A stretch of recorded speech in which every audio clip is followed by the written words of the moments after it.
আসসালামু আলাইকুম। এখন দেখবেন সংবাদ শিরোনাম। ইরানের বিভিন্ন স্থাপনায় হামলা চালিয়ে যাচ্ছে যুক্তরাষ্ট্র। ইসরায়েল মধ্যপ্রাচ্যের দিকে রওনা করেছে আরেকটি রণতরী। 3 দেশে মার্কিন রাডার ধ্বংসের দাবি তেহরানের। ঈদ কেনাকাটা শেষে বাড়ি ফেরার পথে রাজধানীর সড়কে 4 জনের প্রাণহানি। মোটরসাইকেলে বাবা মেয়ে, সিএনজিতে চালক আরোহী নিহত। সিটি কর্পোরেশনে প্রশাসক নিয়োগ দেয়ায় বিতর্ক।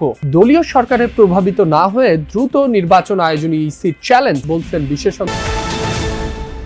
সশস্ত্র বাহিনীকে ব্যারাকে ফেরানোর পক্ষে নিরাপত্তা বিশ্লেষকরা। দীর্ঘদিন বাইরে থাকলে সামরিক ও সিভিল দুই প্রশাসনই হয় ক্ষতিগ্রস্ত। এতক্ষণ শুনছিলেন সংবাদ শিরোনাম, এবারে শুনবেন বিস্তারিত। প্রতি ঘন্টায় যুক্তরাষ্ট্র ইসরায়েলের যৌথ হামলার শিকার হচ্ছে ইরান। রাজধানী তেহরানে চলছে দফায় দফায় হামলা। বিভিন্ন সরকারি অবকাঠামো লক্ষ্য করে চালানো হচ্ছে অভিযান। ভয়াবহ হামলার শিকার মেহরাবাদ আন্তর্জাতিক বিমানবন্দর। সর্বোচ্চ নেতার কার্যালয়ের deputy chief of staff Ali Asghar হেজাজিকে লক্ষ্য করে বিমান হামলা চালিয়েছে ইসরায়েল। এতে তিনি নিহত হয়েছেন দাবি বিভিন্ন ইসরায়েলি গণমাধ্যমের। কোম শহরে যৌথ হামলায় নিহত হয়েছে অন্তত 2 জন। নাতান শহরেও হয়েছে বিস্ফোরণ। এক সপ্তাহে ইরানের 3,500-এর বেশি লক্ষ্যবস্তুতে হামলা চালানো হয়েছে দাবি মার্কিন সেনাবাহিনীর। যুক্তরাষ্ট্রের সেন্ট্রাল কমান্ড সামাজিক মাধ্যমে জানিয়েছে, অভিযান শুরুর পর গত এক সপ্তাহে ধ্বংস করা হয়েছে তেহরানের 43টি যুদ্ধজাহাজ। মধ্যপ্রাচ্যে আরও একটি রণতরী মোতায়েন করছে যুক্তরাষ্ট্র। এরই মধ্যে অঞ্চলটির দিকে রওনা দিয়েছে তৃতীয় মার্কিন aircraft carrier USS George H W. Bush. মার্কিন সংবাদ মাধ্যম ফক্সের প্রতিবেদনে এই তথ্য জানানো হয়েছে। নিমিটজ শ্রেণীর রণতরীটি অতিক্রম করছে আটলান্টিক মহাসাগর। গেল মাসের মাঝামাঝি সমুদ্রে একটি পূর্ণাঙ্গ সমন্বিত যুদ্ধ দল হিসেবে প্রশিক্ষণ নিয়েছিল এটি। ফেব্রুয়ারিতেই পেন্টাগনের একাধিক কর্মকর্তা জানিয়েছিলেন 2 সপ্তাহের মাঝেই মধ্যপ্রাচ্যে পাঠানো হবে ইউএসএস জর্জ এইচ.ডব্লিউ. বুশ রণতরী। তবে পরিকল্পনায় পরিবর্তন আসতে পারে বলেও জানানো হয়েছিল। এর আগে মধ্যপ্রাচ্যে আরও 2 মার্কিন রণতরী আব্রাহাম লিঙ্কন ও ইউএসএ জেরার্ড আর ফোর্ড মোতায়েন করে যুক্তরাষ্ট্র। ইরানের কাছ থেকে নিঃশর্ত আত্মসমর্পণ দাবি করেছেন মার্কিন প্রেসিডেন্ট ডোনাল্ড ট্রাম্প। শুক্রবার নিজের সামাজিক মাধ্যম ট্রুথ সোশ্যালে একটি পোস্ট করেন তিনি। সেখানে বলেন, বিনা শর্তে আত্মসমর্পণ ছাড়া তেহরানের সাথে কোনো চুক্তি করবে না ওয়াশিংটন।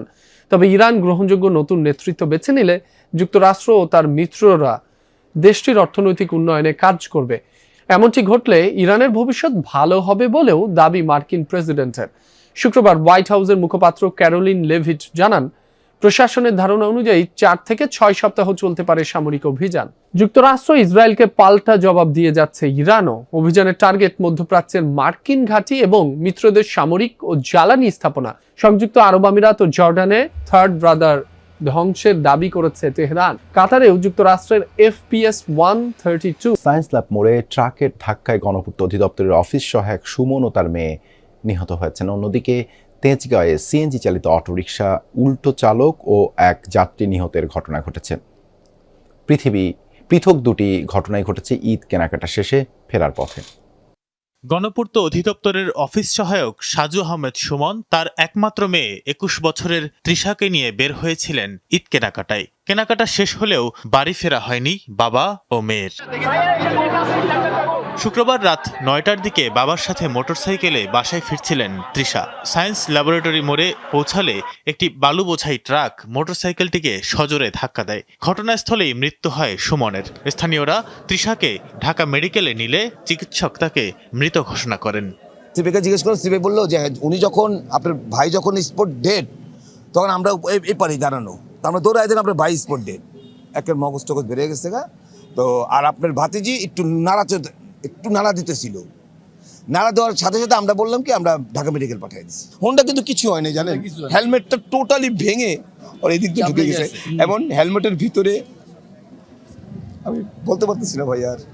অন্যদিকে পরিবার নিয়ে ঈদ কেনাকাটা শেষে সিএনজি চালিত অটোরিকশায় বাসায় ফিরছিলেন হারুনার রশিদ সানি। তেজগাঁওয়ের 7 রাস্তা মোড়ে ইউটার্ন নেওয়ার সময় আইল্যান্ডে সজোরে ধাক্কা দেয় অটোরিকশা।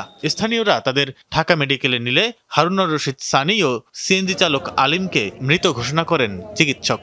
বের হইছে কেনাকাটার জন্য ওয়াইফ এবং ছোট বোন, আর যিনি মারা গেছে ওনার। তো সিএনজি দিয়ে আসতেছে, আসার পরে হচ্ছে ইউটার্ন নিচ্ছেন। সিএনজিটা ইউটার্ন নেওয়ার সময় আরেকটা গাড়ি মেরে দেয়। চালকও মারা গেছে, পুরুষ লোকটা ছিল সানি ভাই, উনাও মারা গেছে। ওনার বোনটা মুখে অনেক ব্যথা পাইছে, ওনার ওয়াইফটা মোটামুটি সেফ জোনে আছে। দুর্ঘটনায় গুরুতর আহত সানির স্ত্রী ও তার বোন ঢাকা মেডিকেলে চিকিৎসাধীন। টোটালি ভেঙে ওর এদিক দিয়ে ঢুকে গেছে এবং হেলমেটের ভিতরে আমি বলতে পারতেছি না ভাই আর। অন্যদিকে পরিবার নিয়ে ঈদ কেনাকাটা শেষে সিএনজি চালিত অটোরিকশায় বাসায় ফিরছিলেন হারুনার রশিদ সানি। তেজগাঁওয়ের ৭ রাস্তা মোড়ে ইউটার্ন নেওয়ার সময় আইল্যান্ডে সজোরে ধাক্কা দেয় অটোরিকশা। স্থানীয়রা তাদের ঢাকা মেডিকেলে নিলে হারুনার রশিদ সানি ও সিএনজি চালক আলিমকে মৃত ঘোষণা করেন চিকিৎসক। বের হইছে কেনাকাটার জন্য, ওয়াইফ এবং ছোট বোন আর যিনি মারা গেছে ওনার। তো সিএনজি দিয়ে আসতেছে, আসার পরে হচ্ছে ইউটার্ন নিচ্ছিল। সিএনজিটা ইউটার্ন নেওয়ার সময় আরেকটা গাড়ি মেরে দেয়। চালকও মারা গেছে। পুরুষ লোকটা ছিল সানি ভাই, উনাও মারা গেছে। ওনার বোনটা মুখে অনেক ব্যথা পাইছে, ওনার ওয়াইফটা মোটামুটি সেফ জোনে আছে। দুর্ঘটনায় গুরুতর আহত সানির স্ত্রী ও তার বোন ঢাকা মেডিকেলে চিকিৎসাধীন। নিজেদের দক্ষতা বৃদ্ধি ও সিভিল প্রশাসনের সক্ষমতার স্বার্থে সশস্ত্র বাহিনীর স্ব ইউনিটে ফিরে যাওয়া উচিত বলে মনে করেন নিরাপত্তা বিশ্লেষকরা। বলছেন, সশস্ত্র বাহিনী দীর্ঘদিন ব্যারাকের বাইরে থাকলে সামরিক ও সিভিল উভয় প্রশাসন একই সঙ্গে ক্ষতিগ্রস্ত হওয়ার আশঙ্কা তৈরি হয়। তবে এখনও এ বিষয়ে চূড়ান্ত সিদ্ধান্ত নেয়নি সরকার। উত্তাল জুলাই 2024, একদিকে ছাত্র জনতা, অপরদিকে তৎকালীন সরকার ও আইন শৃঙ্খলা বাহিনী। রক্তক্ষয়ী এমন সংঘাতের দিনে ইনেট টু সিভিল পাওয়ার বা সাংবিধানিক ক্ষমতা বলে সশস্ত্র বাহিনী মোতায়েন করে সরকার। রুটিন করে প্রায় 30,000 সদস্য দায়িত্ব পালন করে সারা দেশে। ছাত্র জনতার গণ অভ্যুত্থানের পর ভেঙে পড়া আইনশৃঙ্খলা পরিস্থিতি পুরোটাই সামাল দেয় সশস্ত্র বাহিনী।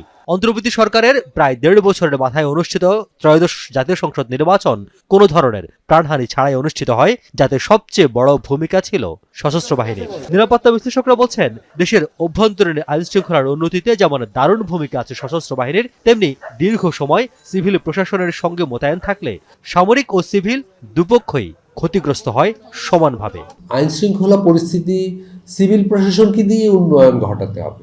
দেখুন, একটা দেশ মাসের পর মাস, বছরের পর বছর তো সশস্ত্র বাহিনীকে আইন শৃঙ্খলা উদ্ধারের দায়িত্ব দিয়ে থাকতে পারে না। প্রতিরক্ষা বাহিনীর প্রয়োজন হলো রাষ্ট্রের প্রতিরক্ষা, এবং আমাদের প্রতিরক্ষা বাহিনী খুব বেশি বড়ও না। সরকার যত তাড়াতাড়ি পারে লোকাল গভর্নমেন্ট যে ইয়েগুলি, ইলেকশনসগুলি, যেমন ইউনিয়ন এবং উপজেলা, এগুলি যদি তাড়াতাড়ি দিয়ে দিতে পারে, বিকজ এরা যে এই যে আমাদের যারা নাকি elected government at the lower level বা গ্রাসরুট লেভেলে, দে আর ভেরি ইম্পর্টেন্ট কিন্তু চেন অফ কমান্ড মেনটেন করা। এনারা যদি যত তাড়াতাড়ি প্লেস হবে তত